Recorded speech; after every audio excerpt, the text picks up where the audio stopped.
Boa tarde ou boa noite, depende da hora que você vê essa live, né? Hoje esse canal Professor Perigo está realmente danado, né? A gente já colocou o Senadinho, né? Você vê a evolução que a turma da terceira idade faz, né? O pessoal da minoridade, inclusive agora, né?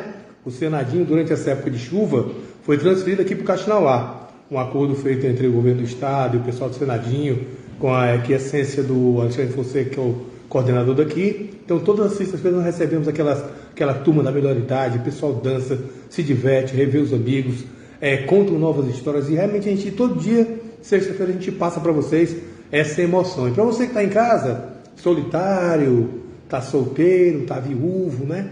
Vem aqui, nós temos vários casamentos que foram feitos dentro dessa união que é o Senadinho. Há vários anos o Senadinho funciona e agora o Senadinho, o seu horário é no Caxinauá às sextas-feiras, durante o período chuvoso. E quem sabe se o pessoal se afeiçoar da casa, né?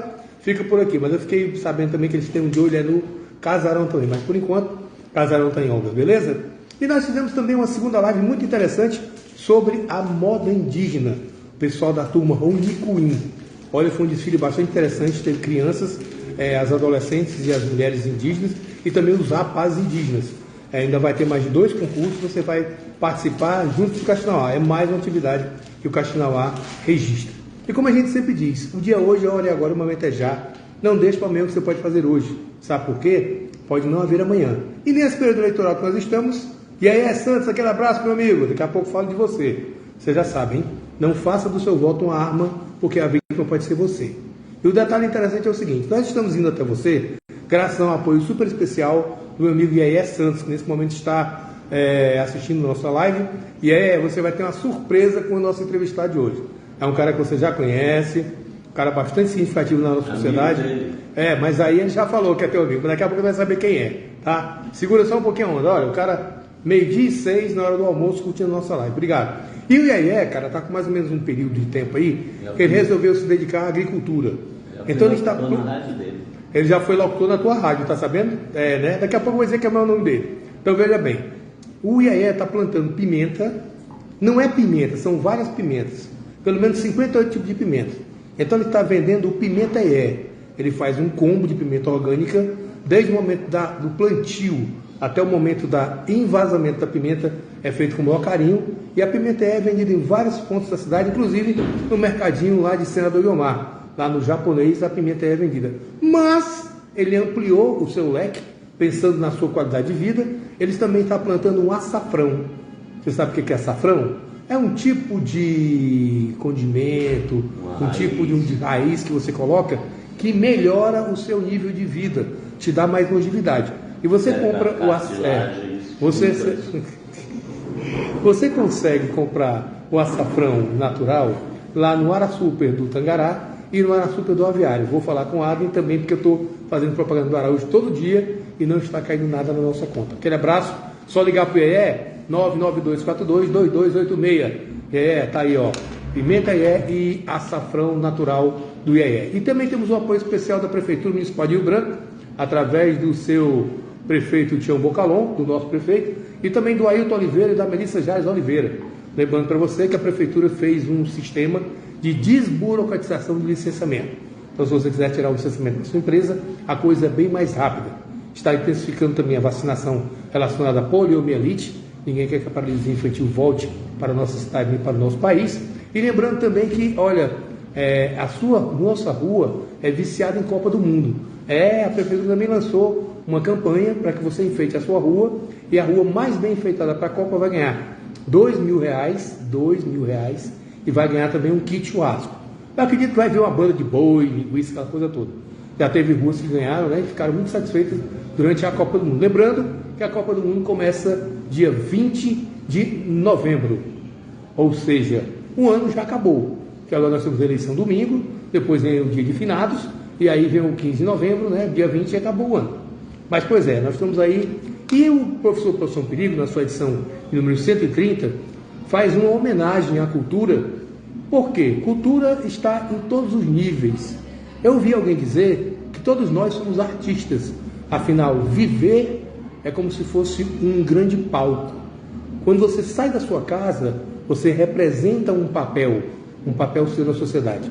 Algumas pessoas representam o papel da sua vida, outras pessoas falseiam esse papel, mas de certa forma você sempre está representando no seu trabalho, na sua casa.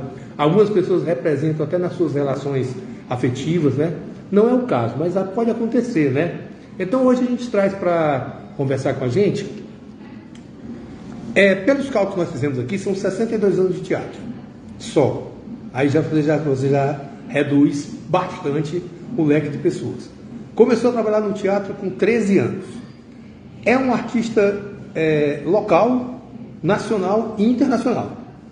E esse cara fez digamos assim, pode ser um curto, aquele que a gente assistiu lá no teatro, Teatro da Cres? Centelha. Centelha, né? Mas eu fiz também antes com o Danilo de Sacre, a Paisagem na Memória. Tá, beleza. Mas Ministério da Glória. Certo, só um pouquinho. Agora veja bem, o Centelha, eu assisti, é uma coisa que você precisa ver, porque é em preto e branco, mas eu vou deixar de conversar aqui, vou mostrar quem é.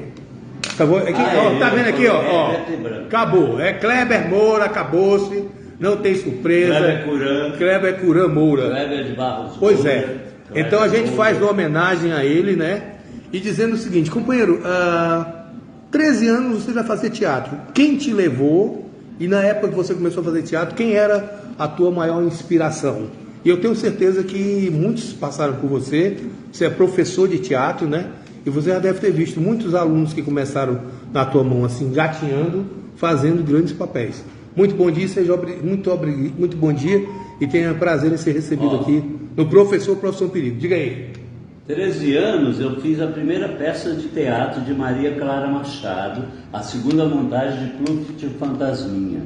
Ganhei uma carteira de ator profissional dela mesma, porém, quem me inspirou na declamação e no fazer o artístico se chama Nelly Catunda, que foi minha professora de primário. Eu já ouvi falar. Antes dela, uma grande senhora.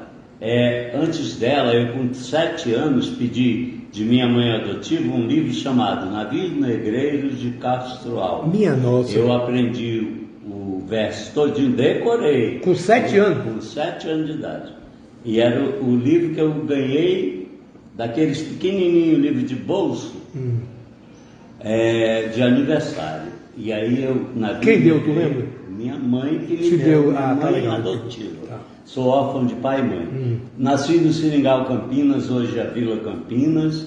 Sou acriano do Pé Rachado, mas com 10 anos de idade, minha mãe adotiva, porque perdi os pais, eu era criança ainda, com 4 anos, fiquei órfão de pai e mãe. E com 10 anos eu fui com minha mãe adotiva para o Rio de Janeiro. Lá eu fui criado até terminar o 2º grau, que era o clássico naquele tempo, eu não fiz científico não. Depois eu vim para o Acre, trabalhei como caixa do Banco da Lavoura, hoje Santander. Banco da Lavoura. Depois do Banco da Lavoura ele se tornou Banco Real e hoje é o Santander. Era em frente ao Colégio dos Padres. Ali eu tive contato com jovens seminaristas que eram noviços e nós criamos o segundo grupo de jovens da Igreja Católica. Dali eu fazia teatro com a turma toda. Mas aí só uma pergunta. Essas peças que vocês faziam... Esse contato é que me levou a ser... eu quis me exilar da ditadura de uma maneira que a Igreja Católica era a grande família que amparava qualquer jovem e te defendia da ditadura. Eu só fazia teatro de vanguarda, era perseguido. Aí, mas as peças eram religiosas ou eram peças do cotidiano? Tinha tanto religiosas quanto peças de João Cabral de Melo Neto, que é o poema Morte e Vida Severina. Eita, naquela época eu ensinei pela primeira vez aqui. Porque o Chico Pop, em 68, por ter escutado o disco de Chico Buarque de Holanda, Funeral do Lavrador, ele inventou com a professora Almerinda Almada para fazer uma peça lá no Clube do Rio Branco, Mortes, Vida Severina, que não tinha nada a ver com a peça. E eu já conhecia a peça do Rio de Janeiro. Mas ele inventou com o mesmo título. Ele inventou que a Almerinda era uma Severina, Morte e Vida Severina é o tipo de vida que se leva no Nordeste, não é uma mulher. Aí ele inventa que ela era uma Severina e que ia ser julgada. Era isso a peça. Do mesmo jeito que Milton Nascimento, quando fez Maria, Maria, um dom, ele pensou nas Marias em geral, a Maria da periferia, a Maria Lavadeira. O Chico Pop não tinha essas coisas, todo mundo o engrandece, mas ele não deixa de ser um cara na cultura muito importante, porque ele fez o primeiro festival de música no Vasco. Realmente ele tem o seu talento, né? Ele tem seu mérito, porém ele não entendia muita coisa não, velho. Foi fazer. Ele fazia doidamente. Felipe Jardim está vivo para dizer, Pia Vila Ida e Kleber Barros também. Mas o Chico Pop tem o mérito dele. E tem um espaço Chico Pop lá em cima do casarão, você sabe, né? Tem uma sala Chico Pop ali. Aí eu gostaria de dizer uma coisa muito importante. Diga. Tem pessoas no Acre que gostam de endeusar quem já se foi, né? O Beto Rocha tem o mérito dele, mas em vida o teatro do Beto Rocha não é essas grandes coisas que o povo tanto fala, que é uma escola, que ele fez uma iluminação única. Não é bem verdade. Certo. O Beto Rocha foi comigo num festival num seminário de arte cênica lá em Vila Velha, no Espírito Santo, e nós depois fomos para Arcozeiro. Quando nós voltamos para o Rio de Janeiro, para vir para o Acre, nos hospedamos na casa de Pascoal Carlos Magno e íamos para teatro no Rio. Fomos ver uma peça de Vital Santos, o grande senhor do teatro do Nordeste. Vital Santos fez A Gaiola. Nela tinha uma luz que o Beto colocou no Lendas de Contato. Maravilha. Não, Histórias de Pirata. Tá, olha só. Então, e aí, todo mundo diz, a gente nunca coisa Lúcia Santos, tá. Deixa eu só fechar um pacote aqui. Tá, aí tu fizeste. Não, peraí, não, calma. Não, mas já tá aqui mesmo, tá ao vivo. Você está ao vivo. Não, é outra coisa, aí não esconde nada aqui não. Olha só. Aí tudo começou a fazer teatro. Tá, aí tu começou aqui, aí tu disse que Distrito Federal, São Paulo, Rio de Janeiro, Paraíba, Pernambuco, Porto Velho e também tem aqui Manaus. Pois é, todas essas estruturas. Como é que é sair daqui do Acre, num espaço, digamos, menor, e ir se apresentar aí fora? Foram festivais, foram convites, como é que é? E o que a gente pode contribuir com eles, teatralmente, e o que eles contribuíram para aprimorar o teu trabalho, já que depois disso você tem todo um histórico internacional? Olha só, quando nós fomos para Campina Grande, para o festival do Severino Cabral, no teatro... É o de Melo Neto? Severino Cabral de Melo Neto? Não, Severino Cabral. Ah, tá, você quer o... O outro é João Cabral. Ah, João, desculpa, mas Severino Cabral é o nome do teatro de Campina Grande. Certo. Um dos maiores teatros da Paraíba. E lá tem festivais de teatro. Nós fomos convidados porque nós tínhamos criado, eu, Altino Machado, Jorge Nazaré,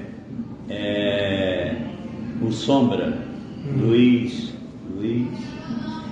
eu esqueci o nome, filho do Dr. Ari, criamos um trabalho que quem teve a inspiração desse trabalho foi eu e Altino Machado, certo. Que é Toda Noite Tem Pichação, em 1983. O delegado da Federal era o Rezende, era? Rezende era um dos delegados da Federal. Ele era agente. Porque ele nunca foi delegado. O Rezende, para quem não conhece, era conhecido como cachorrão. Ele perseguia todo mundo. Ele era até amando, né? Por conta do comunismo, que eles diziam. E que comia criancinha. E que comia criancinha, né? Comia criancinha. Eu era contra qualquer poder constituído.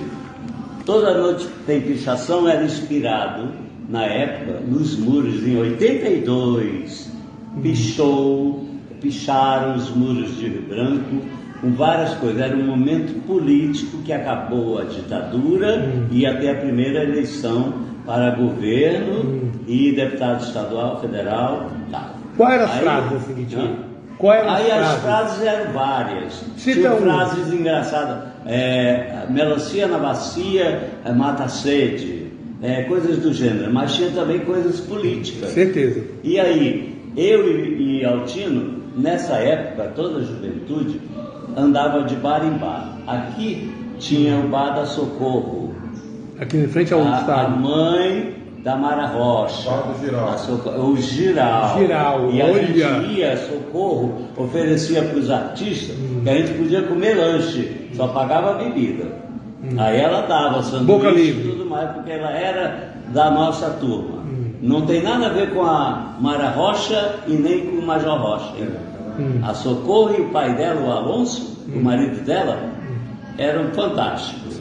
Outra coisa. Aí tá eu e Altino de bar em bar, quando a gente vinha lá da esquina do Pecado, que é ali no Bosque, perto da Santa Inês, da igreja de Santa Inês. Tinha um gaivota. Que tinha gaivota. Meu Deus do céu. Os bares e a boate da Rose. Lembro. E aí a gente vai pela rua andando e vendo os muros pichados. Altino estudava uma senhora peça, né? Não, ele disse, mesmo. Vamos tentar? Vamos. Aí sento no bar, começo. Aí eu sempre fui homossexual assumido. E aí eu coloco uma cena, em Toda Noite Tem Pichação, onde no Bar da Socorro eu encontro um rapaz, que o ator era o Altino que fazia, e eu levo para minha casa e passo de uma cantada e ele tem que me dar um beijo na boca e depois a gente ido se deitar. Na peça? Na peça. Tinha um cortinado que representava a coisa. E o Altino tinha que me beijar na boca. Ele passou os ensaios todos sem saber fazer a cena. Mas beijou ou não beijou? Até que estreamos e tudo mais. Antes de ir para Paraíba, para Paraíba, né, João Pessoa, Campina Grande. Nós fomos no Sesc, fizemos estreia e Polícia Federal assistindo, mas ela já me perseguia desde o dói-code em cima. 1980, que eu vim da Itália de férias e montei a grilagem do Cabeça. Todas as peças que eu participei eram de minha autoria com outros. Mas tinha que ter autorização da federal. Sempre eram minhas. Mas eu chamava outros para fazer o coletivo. Passava pela federal para poder fazer? A gente inventava a cena na hora deles ir assistir ensaio. Improvisava. Mentia. E dava o texto, eles cortavam um monte de coisa, a gente mostrava uma coisa, na hora da estreia a gente fazia a verdade. Não, esse é o grande a grilagem do Cabeça em 80 era sobre o Cabeça Branca que grilou terras na estrada de Boca do Acre, onde os índios aporinães foram mortos, seringueiros, colonos e tudo mais. Nós denunciamos tudo isso e estava ali, o Cabeça Branca era vivo. Certo. A Polícia Federal assistiu e tudo mais, nós fomos para o Sesc de Manaus apresentar essa peça, tudo bem. O que eu quero dizer é que o Altino conseguiu fazer a cena quando nós saímos do Sesc e que fomos nos apresentar no teatro, só existia Sesc e o Teatro do Colégio Acriano. Lá no Teatro do Colégio Acriano, quando chega a hora do beijo, antes tinha uma cena de loucura, cada um fazia um louco. Eu, Jorge Nazaré e Altino Machado eram os únicos atores da peça. Toda Noite é Pichação. Eu faço o meu louco e vou na direção do público, vejo Cícero Farias, que já fazia teatro, escolho ele para fazer o meu louco. Eu digo, ele faz teatro, ele estava muito louco, de tudo que você possa imaginar, cogumelo, maconha e tudo mais. Ai, meu Deus. E aí, quando ele me vê se aproximar, eu fazendo meu louco, eu dizia, não precisa ter medo de mim, eu não ataco e nem mordo, salvado. E eu fazia assim. Quando eu cheguei para cima dele, ele botou as mãos assim, me pegou no pé e me deu uma cambalhota para cima. Eu caí com esse dedo. Até hoje dói, quando muda o tempo. Isso foi em 83. Tá. Aí acaba essa cena, eu levanto e continuo. O Altino está lá em cima no piano fazendo o doido dele, aquele piano de cauda que tinha, dum, dum, dum, dum, e vendo a cena, ficou louco, porque como é que eu levanto e continuo a fazer teatro, morrendo de dor. Aí ele vai para a cena do beijo, aí ele me beijou de verdade na boca. Ele diz, até hoje, o único homem que eu beijei na boca se chama Kleber. Pois é, mas peraí, calma, que o negócio, cheguei aqui em 80, calma, vou te dar outra coisa. Resende Federal, peças que mexem com a questão política. Tu foi preso alguma vez? Não. Pegou cana, calma, não precisa responder agora não, calma. Pegou cana alguma vez? Imaginou alguma vez a figura Kleber assim num pau de arara, ou então aquele fiozinho elétrico, confessa? Tu não tinha medo disso não, bicho, pegasse uma sessão daquela boa. Em 1968, eu morava no Rio, fazendo teatro, e era estudante do clássico, e tinha contatos com universitários que eram os da Uni. Subversivos? Escuta, aí fomos para a última passeata na Avenida Rio Branco, onde a polícia correu atrás, polícia montada. Eu rasguei minha calça que eu tinha de veludo cotelê, caí. Vinho, calça de veludo cotelê é vinho. E teve aquela cena que uma pessoa de um prédio ali jogou uma máquina de escrever em cima do policial que o matou e tudo mais, tá? Ele jogava gás lacrimogênico. Bom, eu saio do castelo, dei uma volta e entro por uma galeria da Avenida Rio Branco, só que todos nós que estávamos na passeata fomos filmados. Com certeza. Eu tinha um grande amigo meu da Uni, chamado João Gaúcho, novo, um rapaz bonito que só ele, não tinha nada a ver com o meu homossexualismo. Até aí eu nem fazia isso. O que acontece? O João desaparece logo depois dessa passeata. Em 1972, isso foi em 68.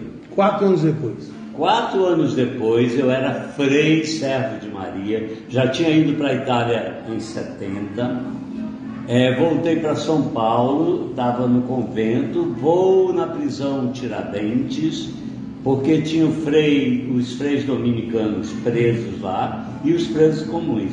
Tinha o padre Heitor Turini, Ettore Turini. Tem até escola com faleceu há pouco tempo. Tem até escola com faleceu há pouco tempo aqui no ar. Ettore era um grande padre e ele enfrentava a ditadura junto com Dom Evaristo Arnes. Foi até bispo de Fortaleza. Dom Evaristo Arnes era o arcebispo de São Paulo. Ele teve em Fortaleza também uma época. A irmã dele não é aquela que morreu no Haiti? Como é o nome dela hoje? A Arnes. André Arnes, ela morreu no acidente do Haiti. Ela fazia trabalhos sociais, estava lá, trabalho humanitário. Então, aí o frei Heitor conseguiu fazer com que a gente visitasse o presídio Tiradentes para poder ter contato com os freios dominicanos. Rio de Janeiro. No Rio. São Paulo. Presídio Tiradentes, que logo depois eles desmancharam. Nós fomos, e os freios com o frei Heitor. E eu pedi muito para ir, né? Aí quando eu entrei, a gente era tudo vigiado, revistado, tudo mais.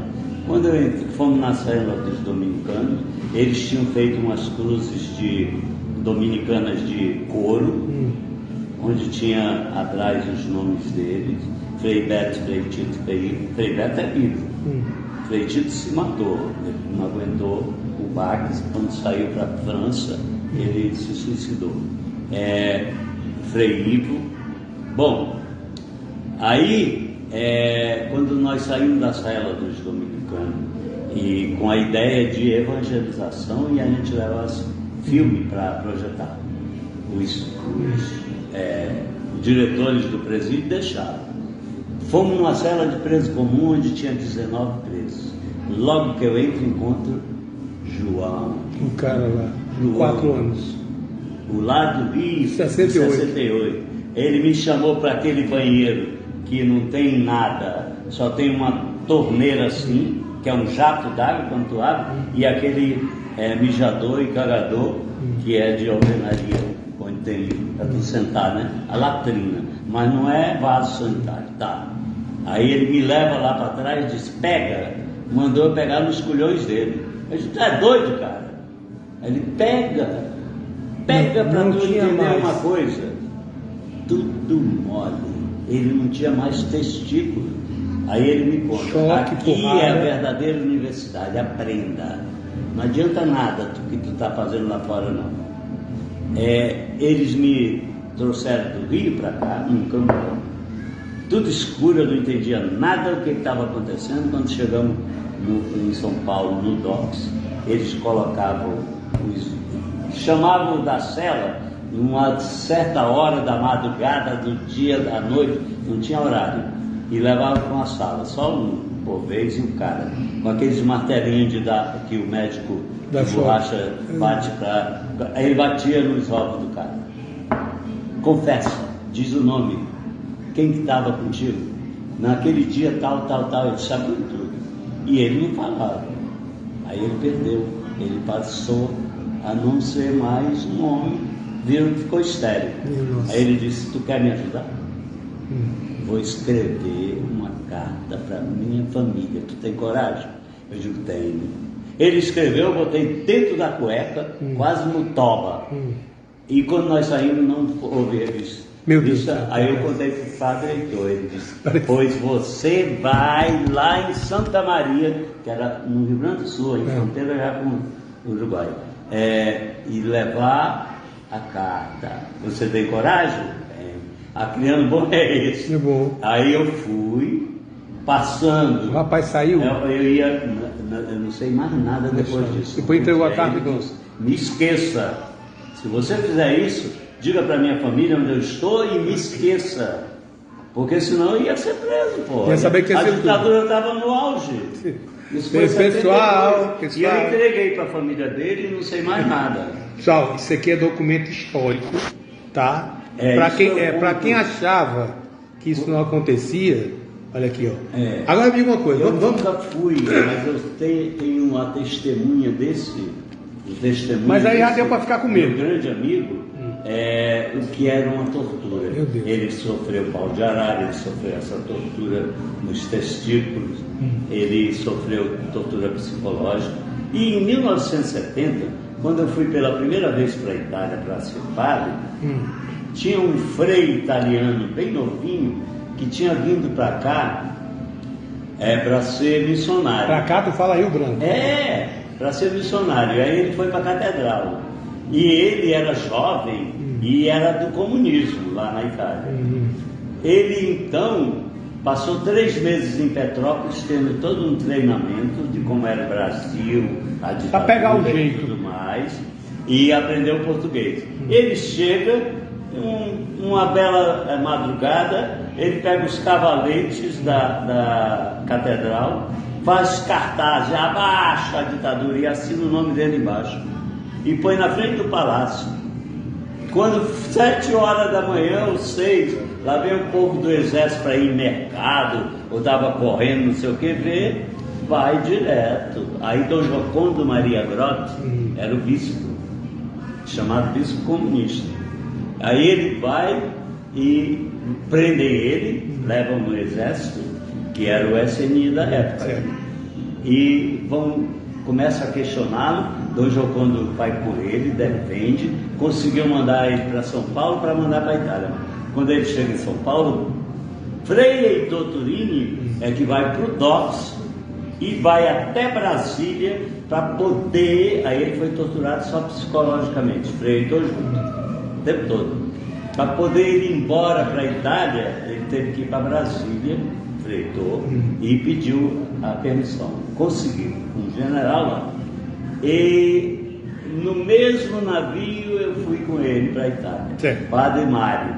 Agora olha só, você falou aí na Itália, mas você disse também que tem Itália, Grécia, Iugoslávia, França e... Não é Iugoslávia não, Tchecoslováquia. Tchecoslováquia, França, Inglaterra. Os lugares que eu fiz teatro. Agora tu fez teatro lá e quando a gente chega numa situação dessa assim, tipo... Eu sempre falava, a curiosidade. Ou italiano, ou fazia uma mímica com palavras em português até. Quando a gente chega, por exemplo, na minha visão, naquela época, agora já mudou um pouco, Brasil era índio. Eles achavam que o Brasil era uma coisa indígena. No Acre, então, a linguagem eles perguntavam se eu me lembro, eu passei por isso em 80. Eu cheguei aqui em 80 e falei, não sei o que tem. Assim, como é que é a vivência tua lá na Europa com essa questão do teatro e da própria vivência? Na Itália, o que tinha de interessante é que os servos de Maria tinham uma missão no Acre e ganhavam muitos patrimônios com pessoas riquíssimas da Itália e da Europa toda aí.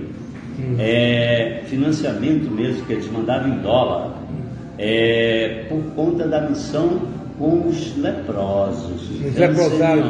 O leprosário que era aberto, tem muito, né? E aí eles tinham uma ideia do Acre de missionários. O primeiro bispo daqui é acriano, Dom Próspero Bernardi.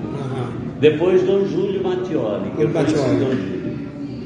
Depois Dom Joacondo, depois Dom Moacir e agora Dom Joaquim. Está doente, Dom Joaquim. Bom, aí eles tinham uma ideia do Acre missionário, do Acre que tinha doentes, mas que também tinham pessoas que eram jovens que lutavam por uma liberdade. Na Itália e na Europa eu fazia a cabeça deles também. Agora claro que eu dizia que tinha o povo originário. Como que é de repente toda essa tua vivência você é professor de teatro, então assim, quando você prefere trabalhar com pessoas que nunca tiveram nenhum contato com teatro, ou você prefere trabalhar com pessoas que já têm uma certa vivência? Porque você tem o teu estilo. O estilo Kerber é de dirigir, de atuar, de fazer, de improvisar, né? Então é mais fácil você trabalhar com crianças, com adolescentes, ou trabalhar com um cara que já é... Qual foi a pessoa mais importante que você contracenou e qual foi a pessoa que te deu mais prazer em contracenar? São duas pessoas diferentes, pode ser, tá? Tá, deixa eu te falar uma coisa. Altino Machado e Jorge Nazaré, eu contracenei com eles e é ótimo. Silene Farias, eu contracenei com ela e é também ótimo. Regina Cláudia, eu já trabalhei em peças que Regina Cláudia me dirigiu, peça dela, e é fantástico trabalhar com pessoas que têm experiência. Eu dou aulas de teatro nunca para pessoa, já dei também para esses, porém os meus cursos de teatro nos municípios são pessoas que nunca fizeram teatro ou que já fizeram algum teatrinho na escola.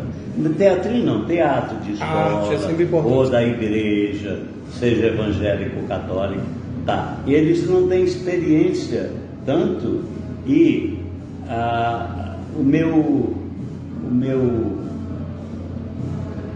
método não é meu, é de Grotowski, Em Busca de um Teatro Pobre. Ele foi o meu mestre, que veio da Polônia para a Itália e passou 6 meses ensinando teatro para nós, que o método dele é o teatro laboratório e um teatro pobre.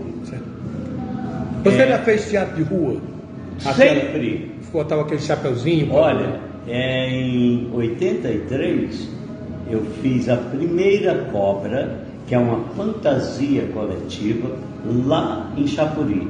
A segunda lá em Cobija, na Bolívia. A terceira em Brasileia. Depois eu fiz a quarta em Brasileia e a quinta em Cobija. Cobra é uma fantasia coletiva que parece um dragão chinês, porém é a cobra grande dos rios amazônicos. Que fica embaixo da gameleira. Aqui, tem um ali na gameleira. Em Rio Branco tem a lenda da cobra grande e da gameleira. Em cada município, em cada rio da Amazônia, tem uma lenda de uma cobra grande. Cada uma tem um nome. Em Brasília é a cobra rosinha. E assim vai, cada lugar é uma. É a cobra grande. Aí tinha um jornalista aqui, de 83, que ele dizia: a cobra do Kleber. Eu digo, essa tua manchete é meio nojenta, porque não é a cobra do Kleber, é a fantasia coletiva. Certo. Eu aprendi isso com a Cioli, que era um rapaz pernambucano que morava em Belém e tinha feito pela Paz e pelo Sesc também essa fantasia. Ele ensina para nós num festival, num seminário de educação criadora, onde foi eu, Keila Diniz, Maria Matilde, daqui do Acre. Aí eu me encontro com esse rapaz e ele tinha esse trabalho, ele passou uma cartilha, aí eu digo: eu posso fazer no Acre? Claro. Aí eu fiz a primeira em Chapuri, como ele ensinou, com vergalhões de construção que pesava e rasgava a pele, para fazer as costelas. Eram 12 costelas, né? E as pessoas embaixo manipulando e a cobra andando. Não tem texto, pode ter música. Tem uma mulher que é toda cobra grande, tem a lenda de uma mulher vestida de vermelho ou de branco, né? Ou de preto. É a mulher de vermelho, geralmente. Aqui no Acre é de vermelho. Aí ia puxando a cobra ela, e tem uma cabeça imensa, que a boca abre e fecha, tá. Quando eu chego em Cobija para fazer a segunda cobra, os alunos disseram: professor, esse vergalhão não presta não. Vamos fazer com cano de PVC? Eu digo: como, menino? É reto? Não, vamos ali. Foram numa oficina, pegaram o maçarico do homem, encheram o cano de areia e tacaram o maçarico e envergou. Maravilha. Fez a costela, ela quebra, mas aí você é mais fácil de fazer. E tu vai refazer. Pronto, daí pra frente. Beleza. A cobra começa. Qual a importância? Isso é um teatro de rua puro. Tá. E é uma fantasia coletiva, porque ela só serve se ela for feita coletivamente, com o comércio, com as famílias, todo mundo dando pano, costurando pele e tudo mais. Qual a importância do Sesc? E teatro de rua eu já fiz com a Regina Cláudia, que é Chapuris. Tá. Qual é a importância do Sesc no cenário de teatro do Acre? E como você vê hoje o teatro aqui no estado? A delegacia do Sesc veio para o Acre em 1976 com Jaime Ariston. Tinha uma casa que eles alugaram lá no Silvestre Coelho, esquina. Na frente da casa da Regina Kipper tinha uma casa onde era o Coelho. Ali foi a primeira sede do Sesc. Eu tinha vindo de férias em 77 da Itália e o Jaime me conheceu. Eu fiquei muito amigo dele, da esposa dele, ela é minha amiga até hoje, ele já faleceu. Aí ele diz: você não vai para a Itália, você vai trabalhar comigo, porque eu quero que tu trabalhe na gerência do bem-estar social. Aí eu passei 1 ano trabalhando no Sesc. Quem viabilizou a compra do Sesc aqui no centro, da terra, foi eu, porque Dom Moacir era o bispo e muito meu amigo, eu tinha sido noviço dele, ele que me mandou para a Itália. Aí eu fiz o contato do Jaime com o Dom Moacir para comprar aquelas terras do lado da catedral, que ali era um terreno grande, né? E vi o Jaime construir o primeiro teatro. Maravilha. Que é o Teatro de Arena do Sesc. E hoje? Márcia Cabral tinha feito comigo em 74, Agonia de um Sonho.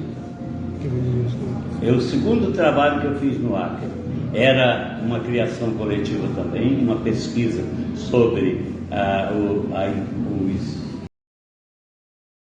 prisão dos inconfidentes na prisão Frei Caneca, no Rio de Janeiro. Eu fazia o Tiradentes na peça e a Márcia era a nossa diretora. Márcia Cabral, que faleceu há pouco tempo, há uns 4, 5 anos, lá em São Paulo. A Márcia era, na época, tinha vindo para o Acre em 73, 74 e era casada com Mirim, um menino que era da 5.000. Aí, o Mirim hoje, não sei se ele está em Rodrigues Alves ainda. Bom, a Márcia tinha se separado dele e estava com um rapaz que era amicíssimo do Jaime. Ele era um engenheiro, um arquiteto. Ele era de Brasília, eu esqueci o nome dele.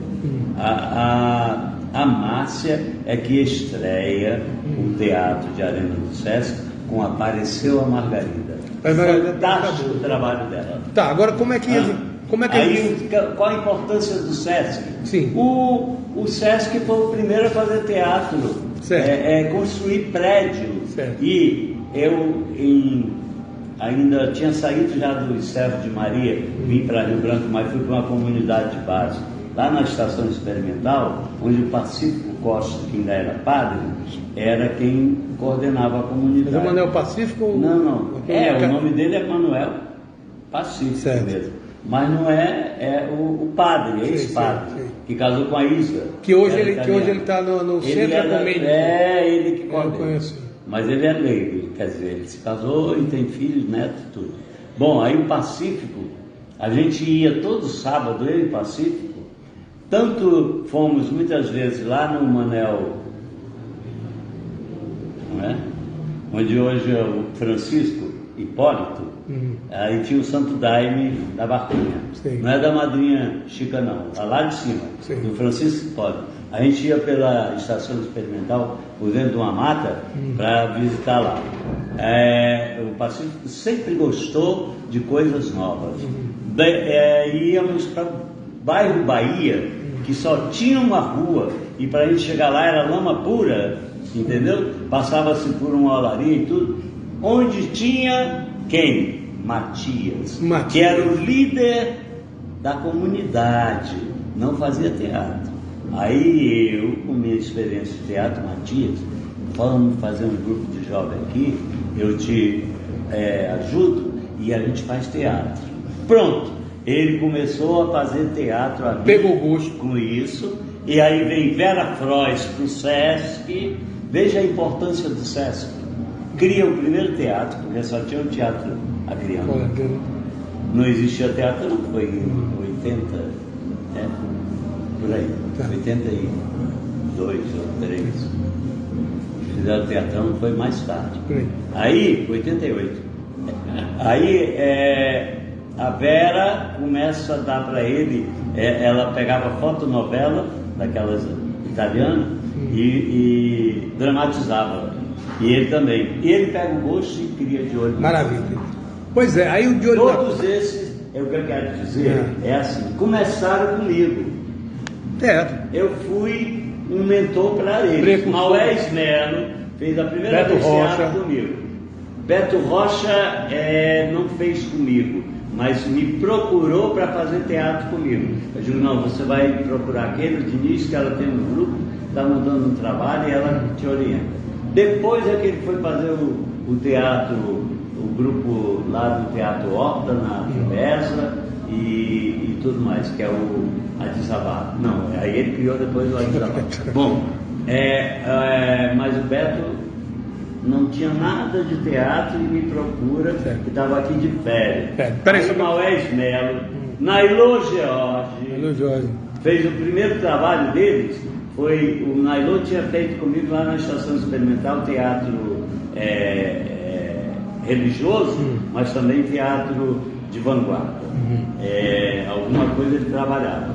E depois em Agonia de um Sonho, lá na Praça do Estoco, em frente à Catedral, o Maués, no Naiô, aí eles aparecem publicamente, né? O teatro está criando. Peraí, só um pouquinho, peraí, só um pouquinho, vamos puxar aqui, peraí. Tu perguntou da importância não, do SESC, calma, mas eu sei, generoso, olha aí o generoso aqui curtindo a gente, ó. Olha o generoso Silva aí. Meu grande amigo! Pois é, meu companheiro, a vantagem de fazer a live nesses horários é que o pessoal está em casa almoçando, né? E resolve. Agora vem cá, meu companheiro. Ele adora meu nome Curano, não é, generoso? É o Curano aqui, né, o generoso? Mas vem cá, eu vou te perguntar o seguinte, para não ficar no trecho muito longo, a gente vai entrevistar você outras vezes, me diga uma coisa, hoje nós temos, você falou de espaço, hoje nós temos pelo menos 10 teatros no estado inteiro.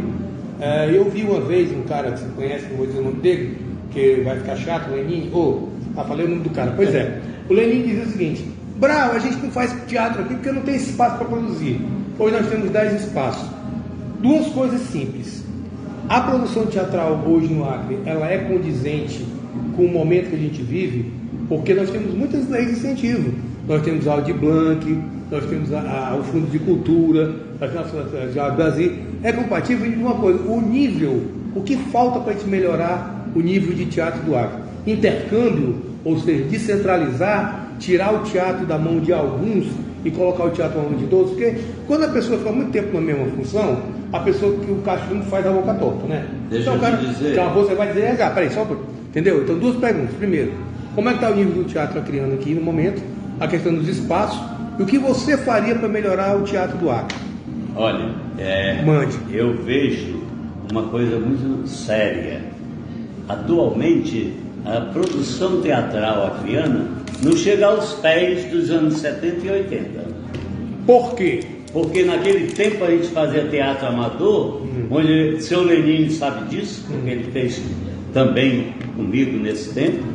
Ele era iluminador até no SESC. Lá no SESC não vem de novo. E aí, veja bem, e ele também foi ator, e muito, e ele é até hoje. Ele é um bom diretor, é um grande cara, mas a produção acreana dos anos 70 e 80 era muito maior quando a gente fazia cenário, figurino, carregava... Sem apoio público. Sem nada, não tinha lei, não tinha nada, não tinha nem teatro. O sol do SESC. Aí deixa eu te dizer. Eu do colégio acreano. Mas o do colégio acreano não se tinha acesso... Raimundo Louro não deixava. Não deixava.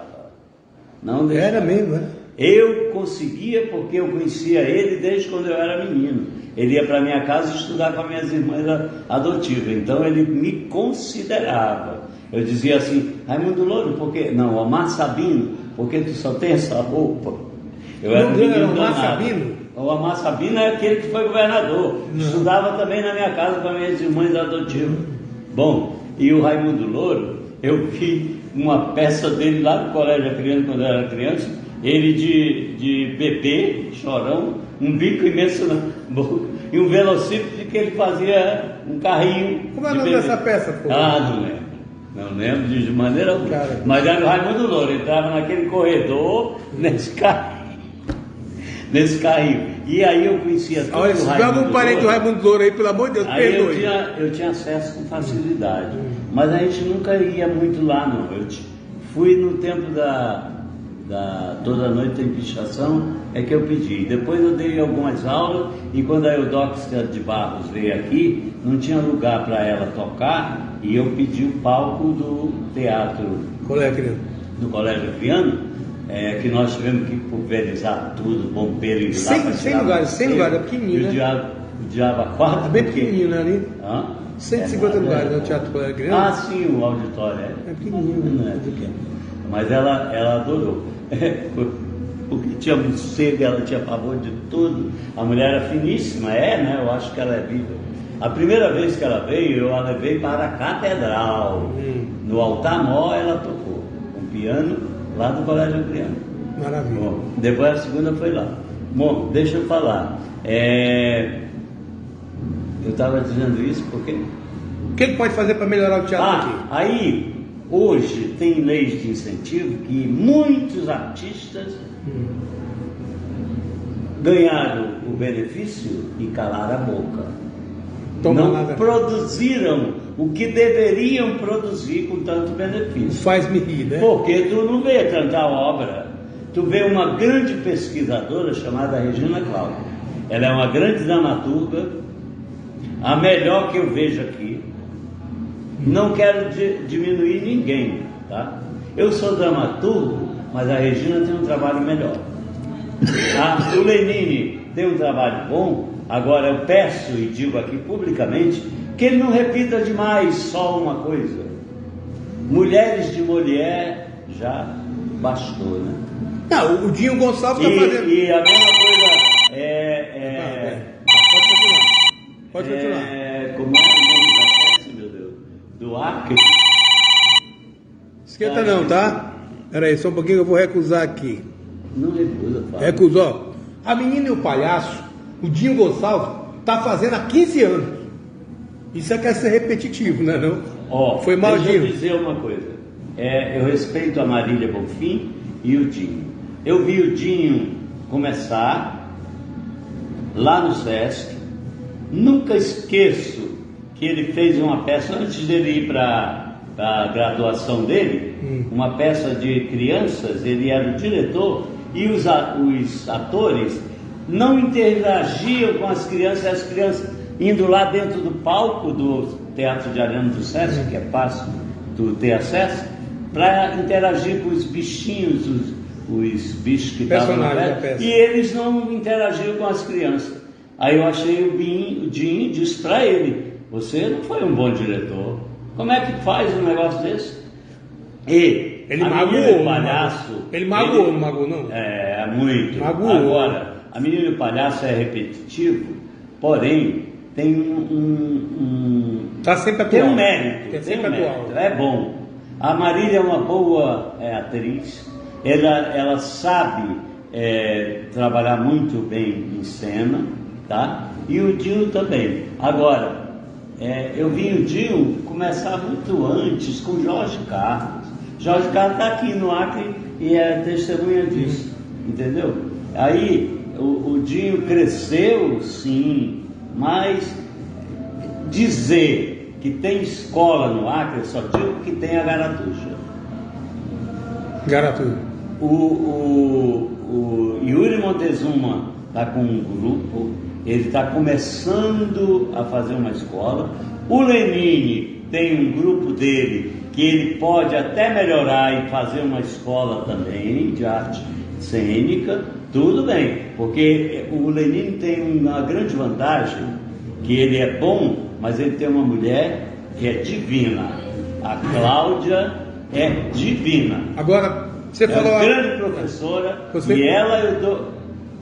Você falou artes cênicas. A UFAC, o curso de ciências artes da UFAC, é um curso que teve um grande mestre, e tem ainda, que é Flávio Lofeiro, mas muito perseguido pelos coordenadores de artes cênicas. Ele foi e tudo mais. Aí tem umas questões muito coisas. O Flávio é grande. A UFAC tem tudo para fazer um grande curso de arte cênica, mas ela já formou grandes pessoas. O Yuri Montezuma é formado lá e dá aula lá, entendeu? E tem vários. Tem o Yuri, o Yuri não, tem o... esqueci o nome. Ele é normal. Tem vários, entendeu? E aí, não tira o mérito da UFAC, não. Ela tem o seu curso de arte cênica, que pode fazer grandes coisas.